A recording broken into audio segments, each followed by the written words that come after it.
बिस्मिल्लाहिर्रहमानिर्रहीम। अस्सलाम वालेकुम नाज़रीन। दरिया सिंध में पानी की किल्लत के बायस सेवन शरीफ में पीने के पानी की किल्लत शिद्दत इख्तियार कर चुकी है।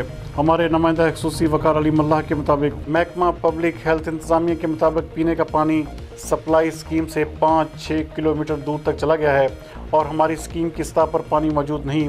हम दिन रात कोशिश कर रहे हैं, जबकि दूसरी जानब सपना झील में खुदाई करवाकर शहर के कुछ हिस्सों में पानी की सप्लाई भी करवा रहे हैं, मगर सेवन की आबादी के हिसाब से पानी ना होने के बराबर है और ऊपर से पानी की किल्लत है। हम अपनी तरफ से पूरी कोशिश कर रहे हैं कि सेवन शरीफ के शहरियों को पानी की सप्लाई यकीनी बना सकें। दूसरी जानब सेवन शरीफ के शहरियों का कहना है कि chief engineer irrigation, secretary irrigation Sukkur barrage से पानी की नहर निकलवाएं तो सेवन शरीफ में पानी की किल्लत पर काबू पाया जा सकता है। अगर ऐसा ना किया गया तो आइंदा दिनों में हालात इससे भी बदतर होंगे।